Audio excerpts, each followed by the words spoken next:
There's no question today that the culture war is like white hot. Like everybody's attacking each other over left versus right, conservative, liberal, that kind of stuff. And in that battle, there have been these heroes that have risen to prominence, these influencers, so to say. And I think some of them raise some solid points. Some of them raise some really garbage points. But one thing I'm noticing, and the Daily Wire's doing this, a lot of guys are doing this, they're crossing over into religion. So not only we're Republicans, we're now also preachers, and we're going to try to drag the Bible into the culture war to justify our position. And when they do so, 99 times out of 100, their take on it is so heretical that it would be mildly irresponsible of me to not say something. Today we're going to talk about a woman named Pearl Davis.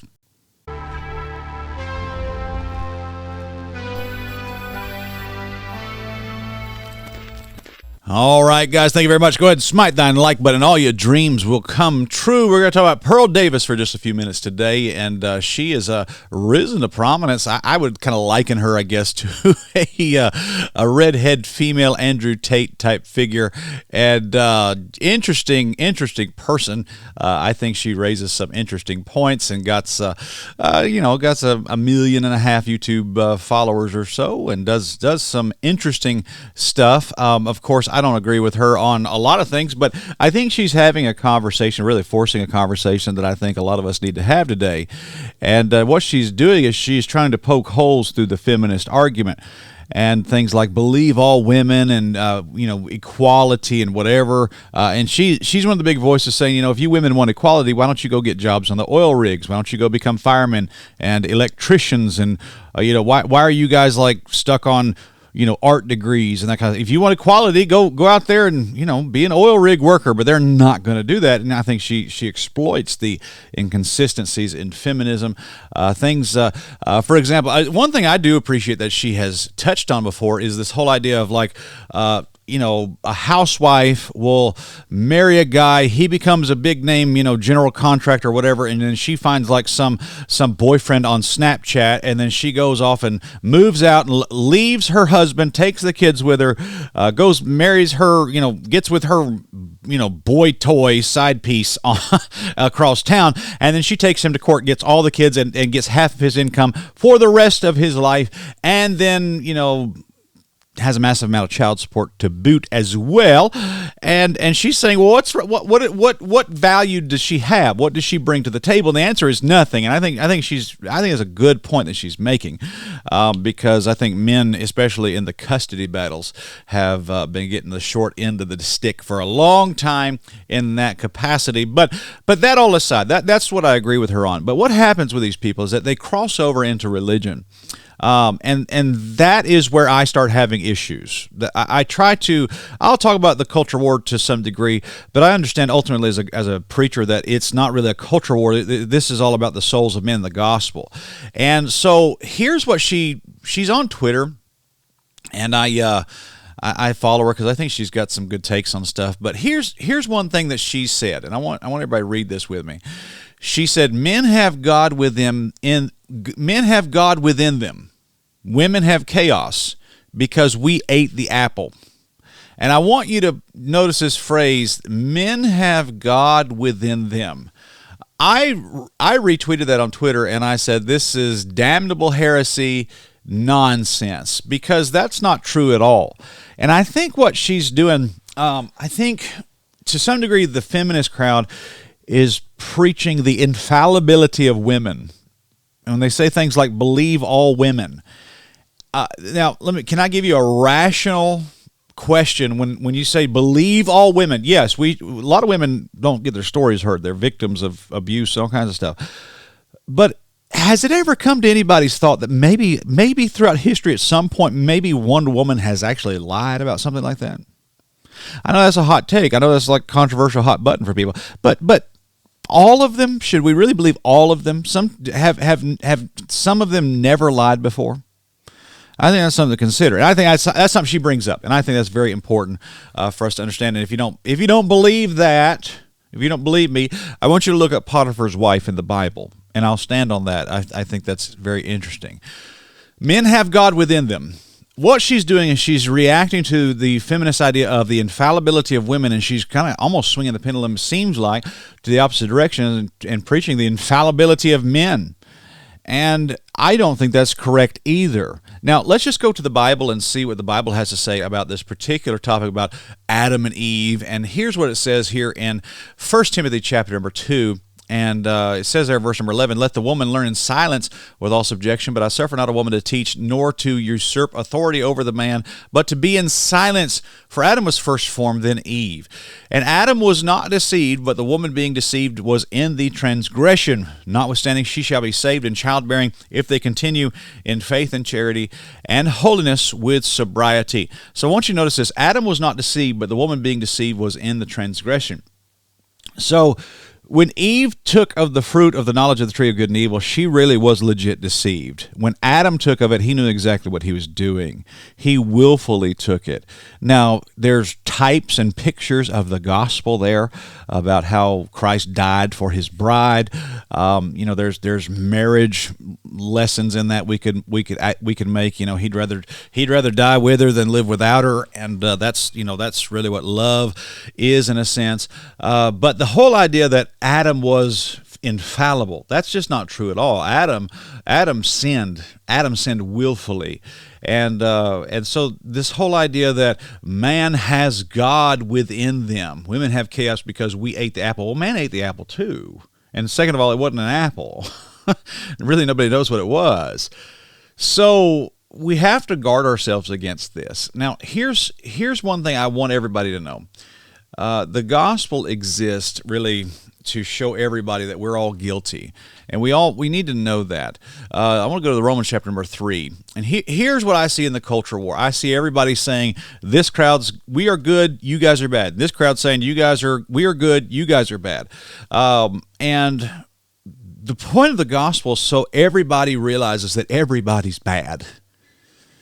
There's no infallibility of women feminists, and Pearl and Andrew Tate and people like that. There's no infallibility of men. Men are horrible creatures sometimes. Men are terrible. Well, not sometimes. That's really not even right. All the time. Men are terrible creatures. So here's what I want you to see. Romans 3:19. "Now we know that whatsoever things the law saith to them that are under the law, that every mouth may be stopped, and all the world may become guilty before God." That's just how being right with God works. Admitting your guilt, admitting that you're not right, admitting that you're a problem, admitting that you have sinned, and that's just how the gospel works. Let's see. I'm going to type in the word "same" and go to Romans chapter 2. And here's the problem. Everybody is so busy seeing the sins of the other ones. The Republicans are busy seeing the sins of the Democrats. Democrats are busy seeing the sins of the Republicans, and on, whether it be Black Lives Matter. There's a lot of people think that Black Lives Matter is infallible. And I'm going to tell you right now, that whole organization was filled with witchcraft. It was run by a bunch of lesbian women, and they were just and you see how all that worked out. Go look at Patrice Cullors' shopping spree. Ran Black Lives Matter for all those years and went on a shopping spree, and at the end of it, she bought these $1 million homes in white neighborhoods in California. That's fraud. And that woman probably is going to go to jail, and probably should. But everybody thinks, our crowd is infallible. We've never done anything wrong. That's not so. It's just not so. Romans 2:1, this would be a good verse for everybody in these culture wars. "Therefore thou art inexcusable, O man, whosoever thou art that judgest. For wherein thou judgest another, thou condemnest thyself. For thou that judgest doest the same things." Thou that judgest do the same things. "But we are sure that judgment of God is according to the truth against them which commit such things. And thinkest thou this, O man, that judgest them which do such things, and doest the same, that thou shalt escape the judgment of God?" This is a good verse for everybody. When everybody gets upset that a police officer shoots an unarmed black man, and they rage against the injustice of the system, that doesn't make you holy. Yeah, the system has problems, but that doesn't mean that you're going to escape the judgment of God yourself. "And thinkest thou this, O man, that judgest them which do such things, and doest the same, that thou shalt escape the judgment of God?" I think that's something that everybody needs to hear. In Romans chapter 3, when we talk about all that, We know that what things soever the law saith, it saith to them that are under the law, that every mouth may be stopped and all the world may become guilty before God. Look, here's the thing of the gospel. All have sinned. Everybody's undone. Everybody's wicked. Everybody's lost. There is none righteous, no, not one, Romans 3:10. And until you truly come to know that you have problems, that you are wicked and unjust before God, and until you come to understand that yourself about you, then you will not understand that you need a Savior. Romans 10:13 says, for whosoever shall call upon the name of the Lord shall be saved. And that's what you need today. When I got to the point where my mouth was stopped and I became guilty before God, the only option I had was to plea for Jesus to save me. There's that old hymn, Rock of Ages cleft for me, and one of the lyrics in that song says, in my hand no prize I bring, simply to the cross I cling. That's my only hope. That's my only hope, is the cross. And when I see stuff like this that says men have God within them, that's so not true. Not biblically. No, it's not. Sounds good. It may get some tweets and likes and shares and whatever, but it's just not true. Men don't have God within them. Nobody has God within them. If you open up the heart of every person on the street corner, all you would see is wickedness that deserves the judgment of God. So when it comes to the culture war, feminists got it wrong in the infallibility of women, and really a lot of this crowd over here that's reacting to that, preaching the infallibility of men. Everybody's wrong. Men and women both are fallen creatures.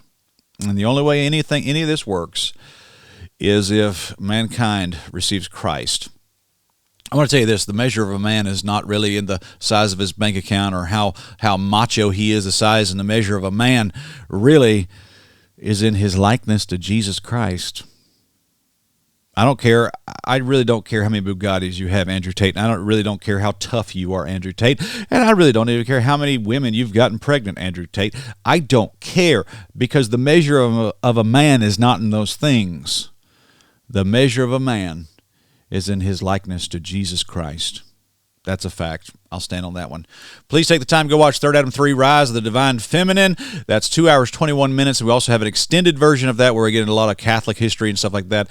You will want to watch that documentary, 3 Adam 3X, now available on our YouTube channel. Go ahead and like this video if this was a blessing to you, and feel free to subscribe while you're here as well. God bless you guys. You guys have a good day.